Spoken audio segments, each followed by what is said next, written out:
Hi, I'm Harper the Fox, and I have been a live webcam broadcaster since 2013. I have conversations all the time with all kinds of people, and I thought it would be really fun today to go to the internet and look at advice that gurus are offering you and try and weed through what's good advice, what's bad advice.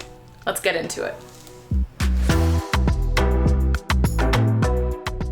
The difficulty here is when people go and they try to find, okay, what do I say? And they have one thing they know, for instance, they want to give a compliment to someone. The problem is they're thinking, okay, got a compliment. And they walk up to someone dressed like me. And they're going, okay, I need to compliment this guy on his dress. And there's nothing to say. I'm wearing a black t-shirt, and it can come across as lacking in genuineness. But when you actually put that to the side for just a second and think, what are the genuine thoughts going on in my head? There's always something. And while they might be silly and dumb, I hope I've made it clear that it's not the first thing that you say. People are starving to get in conversation, believe it or not. So when you say something like, oh my God, it's so hot out here, I'm sweating like a pig, human Twitter, you're likely to get 3 people near you that go, oh my God, it's so bad, right? And now you can begin. This piece of advice, I would very strongly come back with yes and no. I tend towards introversion and have had to really learn how to keep a conversation going and how to put myself out there and bring other people in. Something that was so helpful when I was learning how to do that was having some sort of go-to questions and go-to topics and things that I could rely on. So I definitely don't think that that is always a bad thing, especially if you're sort of in the early phases of learning these skills.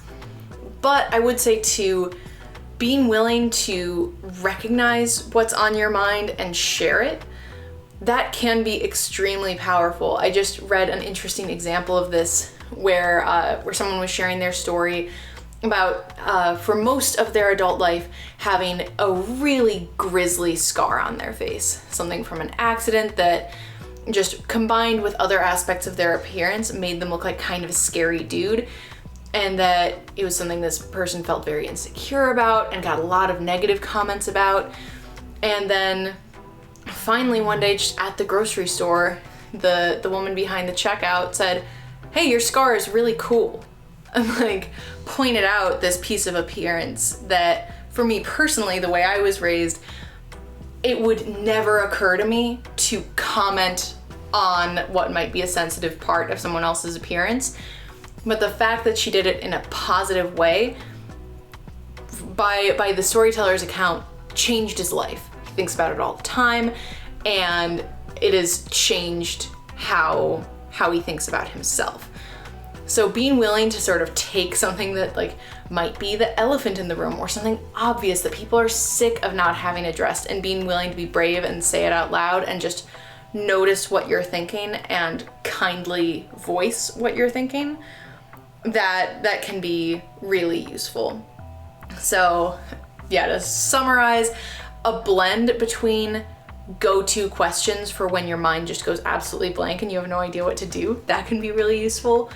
It can also be really useful to be able to tune into what your inner monologue is saying and translate that to the person you're talking to.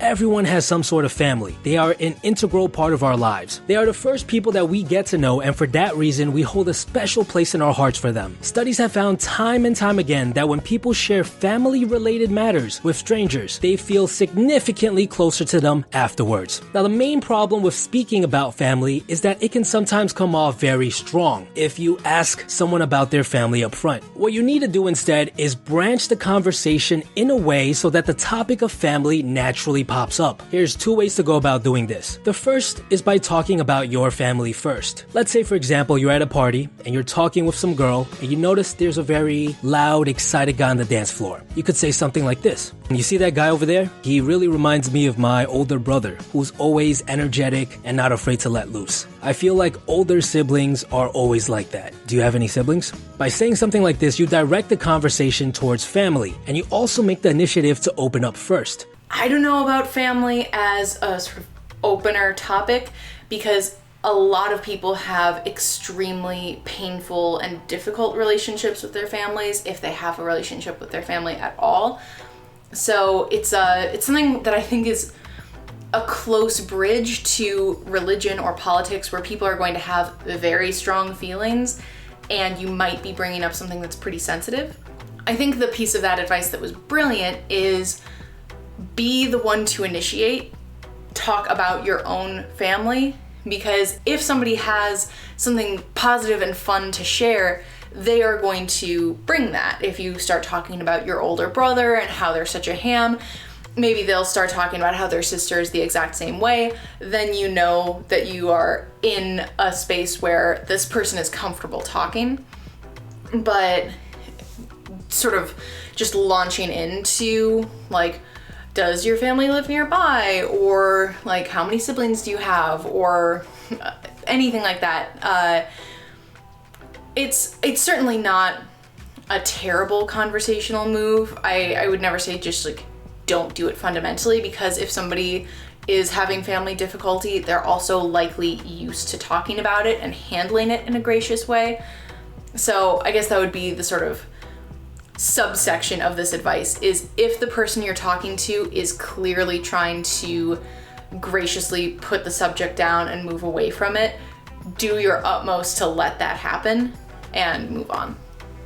If you want to move through small talk into something a bit more meaningful, you need to not answer the questions you are asked sometimes, since most people often ask boring, close-ended questions. Instead, you should answer a more interesting question that is related to what you are being asked. An important mindset here that absolutely applies to your conversations is that people will appreciate you not answering their literal question if it makes the conversation more engaging. So if you move from a boring, close-ended question to an interesting anecdote or a joke, you're actually doing everyone a favor. What feels worse is the awkward silence that follows those boring, abrupt, literal answers.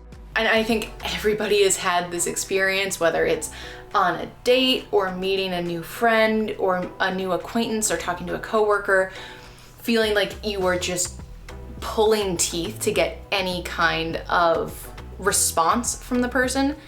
I think people are generally very grateful if you're willing to open up and expand a little bit on what they've asked you or what you're feeling in the moment. An interview, somebody is coming to you with a preset list of questions that they just need to get through. They need a pretty straightforward answer to those questions. And in that case, giving a pretty straightforward answer is absolutely appropriate.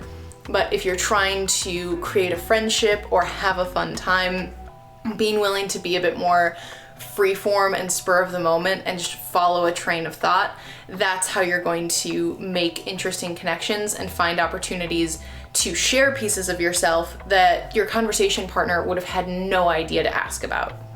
Wow, that was fun. And hopefully after seeing all this, you're gonna have an awesome conversation with somebody in your life today. Thank you for watching Camming Life. Subscribe to this channel, leave a like. Once again, I'm Harper the Fox. Thank you so much.